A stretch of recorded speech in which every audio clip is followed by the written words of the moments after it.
దేవాలయాల్ని కూల్చివేసిన దుర్మార్గుడు చంద్రబాబుని వైఎస్ఆర్సీపీ ఎమ్మెల్యే వెల్లంపల్లి శ్రీనివాస్ విమర్శించారు. విజయవాడ రాధానగర్ 63వ డివిజన్ పర్యటనలో ఎంపీ కేశినేని నానితో కలిసి ఎన్నికల ప్రచారం నిర్వహించిన వెల్లంపల్లి సీఎం జగన్పై జరిగిన దాడిలో బండా ఉమా ప్రమేయం ఉందని ఆరోపించారు. ఈ ఘటనలో బండా ఉమాపై విచారణ చేయాలని కేశినేని నాని డిమాండ్ చేశారు.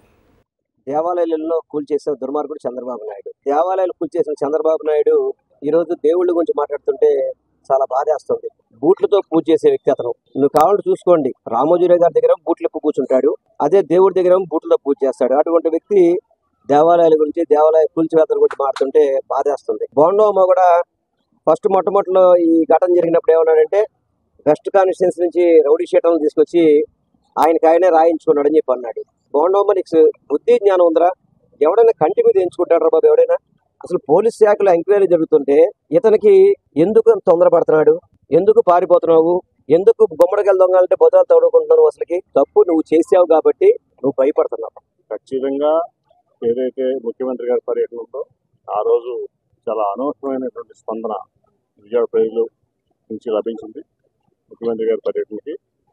అట్లాగే ఆ రోజు ఖచ్చితంగా దాడి చేసినటువంటి దాంట్లో బోండమ్మ అతని ఇద్దరు కుమారులు ప్రమేయం ఉందని మేము చెప్తున్నాం. అది ఖచ్చితంగా నిర్వహణ చేస్తే అతని మాటను బట్టి అప్రూవ్ అయింది. అతనే చేయించడం నాకు తెలుసు. ఖచ్చితంగా దీంట్లో పోలీసులు మేము మొదటి రోజు నుంచి డిమాండ్ చేస్తున్నాం. బోండా ఉమా కుట్రాంగిలో బోండా ఉమా మీద ఖచ్చితమైనటువంటి ఇన్వెస్టిగేషన్ చేయాలి. అతని మీద, అతని కొడుకుల మీద. అతని విధంగా తప్పు చేసుంటే అతన్ని మీద సరైనటువంటి చర్యలు తీసుకోవాలని మేము డిమాండ్ చేస్తాం. ఈ బోండామ్మ అతని ఇద్దరు కుమారుడు వాళ్ళు రౌడీజానికి గోండాయిజానికి పాల్పడుతున్నారు. అట్లాగే ల్యాండ్ గ్రాబింగ్ లో ఉన్నారు. వాళ్ళు పేదోళ్ళ భూములు కబ్జా చేసే పరిస్థితి ఉంది. అట్లాగే ఇంతకుముందు చూస్తే స్వతంత్ర సమరయోధుల భూములు కూడా కబ్జా చేసినటువంటి నేపథ్యం ఉంది. ఈ బోండా కుటుంబానికి ప్రజలందరూ కూడా గమనించారు. వెల్లంపల్లి కన్ను డ్యామేజ్ అవడం, ముఖ్యమంత్రి గారు కావడం. ఆ రోజేమో మా మీద చెప్పాడు, తర్వాత ఏమో మనకు అన్నా క్యాంటీన్ తీసేశారని చెప్పి గులకరాయి పెట్టి కొట్టారు, మా వాళ్ళే కొట్టారని ఒప్పుకున్నాడు. అట్లాగే ఏదో డబ్బులు ఇవ్వాలి, డబ్బులు ఇస్తానని తీసుకొచ్చారు, ఆ డబ్బులు లేదని కొట్టారని చెప్పి. అంటే అతని మాటల్లో కాంట్రడిక్షన్. అతను రోజుకో మాట మాట్లాడుతున్నాడు. ఎందుకంటే అతను చేసింది అతనే చేశాడని అతను తెలుసు, అతనే చేయించాడని అతను తెలుసు.